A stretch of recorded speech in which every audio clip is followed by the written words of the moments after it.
उत्तर प्रदेश के एक छोटे से गांव रामपुरा के बाहर एक बहुत बड़ा आम का बाग था। एक शाम गांव की चौपाल पर सभी बैठे थे। मैं पिछले कई सालों से इस गांव में रह रहा हूँ, लेकिन आज तक मैंने उस चुड़ैल को अपनी आंखों से नहीं देखा। मुझे लगता है कि लोग बेवजह डर फैलाते हैं और पुरानी कहानियों को सच मान लेते हैं। मोहन, मैं मजाक नहीं कर रहा हूँ। मेरे चाचा 20 साल पहले उसी बाग के पास गए थे और अगले दिन उनकी लाश मिली थी। उनके चेहरे पर ऐसा डर था जिसे देखकर पूरे गांव की रूह कांप गई थी। मैं भी बचपन से ये बातें सुनता आया हूँ, लेकिन कभी कोई ठोस सबूत नहीं मिला। फिर भी गांव के इतने लोग अगर एक जैसी बात कह रहे हैं तो कुछ न कुछ सच जरूर होगा। तुम लोग जिस बात को अफवाह समझ रहे हो वो सच्चाई है। उस बाग में एक शक्तिशाली चुड़ैल रहती है। मैंने कई बार उसकी उपस्थिति महसूस की है और उसकी वजह से गांव में कई अनहोनी घटनाएं हुई हैं। उस रात गांव के किसान रामलाल अपने बैल को खोजते हुए बाग की तरफ चला गया। रामलाल ने दूर एक पेड़ के नीचे सफेद साड़ी पहने एक औरत को खड़ा देखा। कौन हो बहन? इतनी रात को यहाँ अकेली क्यों खड़ी हो? अगर रास्ता भटक गई हो तो मैं तुम्हें गांव तक छोड़ देता हूँ। वो औरत धीरे धीरे उसकी तरफ मुड़ी। उसका चेहरा देखकर रामलाल के पैरों तले जमीन खिसक गई। उसकी आंखें पूरी तरह काली थीं और मुंह से लंबे लंबे नुकीले दांत बाहर निकले हुए थे। मैं कई वर्षों से इस बाग में रहती हूँ। जो भी मेरी नींद में खलल डालता है उसकी आत्मा हमेशा के लिए इसी बाग में भटकती रहती है। रामलाल चीखता हुआ भागा, लेकिन अगले दिन सुबह उसकी लाश बाग के बीचों बीच मिली। उसका शरीर नीला पड़ चुका था और चेहरे पर मौत से पहले का भयानक डर साफ दिखाई दे रहा था। पूरा गांव दहशत में आ गया। चौपाल पर फिर बैठक बुलाई गई।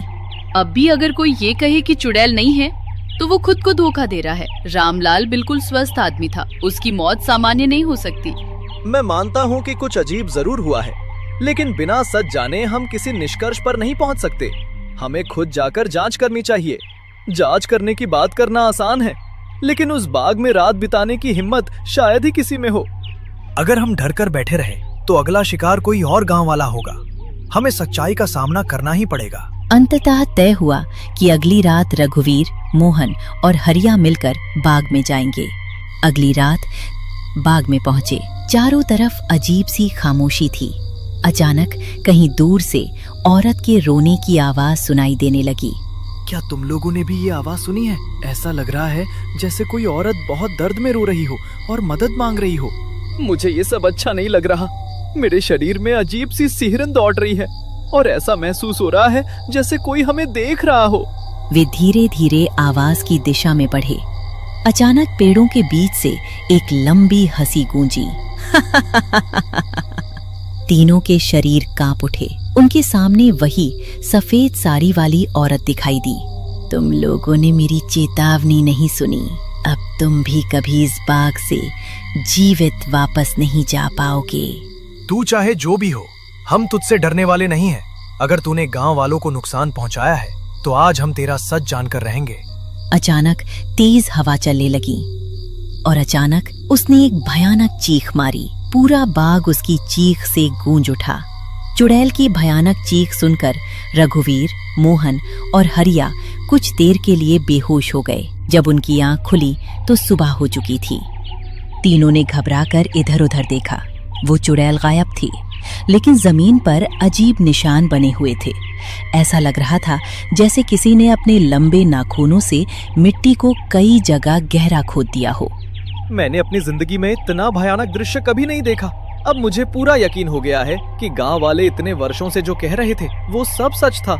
जब वो हमारी तरफ उड़कर आई थी तब मुझे लगा था कि अब हम कभी जिंदा वापस नहीं लौट पाएंगे। उस चुड़ैल की आंखों में सिर्फ नफरत और मौत दिखाई दे रही थी। डरने से कुछ नहीं होगा। अगर हमने अब भी कोई कदम नहीं उठाया तो वो एक एक करके पूरे गांव को खत्म कर देगी। उसी रात गांव में एक और घटना हुई। गांव का चरवाहा बल्लू देर शाम अपने मवेशियों को लेकर लौट रहा था। जब वो आम के बाग के पास पहुंचा तो उसने देखा कि एक सुंदर औरत पेड़ के नीचे बैठी रो रही है। बहन, इतनी रात को यहाँ अकेले बैठना ठीक नहीं है। अगर तुम्हें कोई परेशानी है तो गांव चलो, वहाँ लोग तुम्हारी मदद कर देंगे। औरत ने धीरे धीरे अपना सिर उठाया तुम इंसान कभी नहीं सुधरोगे। बार बार मेरे इलाके में आकर अपनी मौत को बुलाते हो। अब पूरे गांव में दहशत फैल चुकी थी। अगर हम अब भी चुप बैठे रहे तो ये चुड़ैल किसी को नहीं छोड़ेगी। हर दूसरे दिन कोई न कोई उसकी भेंट चढ़ रहा है। हमें पंडित जी की मदद लेनी होगी। सामान्य तरीके से इस दुष्ट आत्मा का सामना करना संभव नहीं है। मैं मानता हूँ कि अब ये लड़ाई सिर्फ 3 या 4 लोगों की नहीं रही, पूरे गांव को एकजुट होना पड़ेगा। तभी पंडित शंभूनाथ आगे आए। उनके चेहरे पर गंभीरता साफ दिखाई दे रही थी। मैंने पुराने ग्रंथों में इस चुड़ैल के बारे में पढ़ा है। ये कोई साधारण आत्मा नहीं है। लगभग 50 वर्ष पहले इसकी मृत्यु इसी बाग में हुई थी। मरते समय इसके मन में भयंकर क्रोध और प्रतिशोध था, इसलिए इसकी आत्मा यहीं बंद कर रह गई। अगर इसका इतिहास हमें पता है तो इसका अंत करने का तरीका भी जरूर होगा। हमें वो उपाय बताइए। इसका अंत केवल पवित्र गंगाजल से हो सकता है, लेकिन गंगाजल इसे तभी नष्ट करेगा जब पूरा गांव एक साथ साहस दिखाएगा।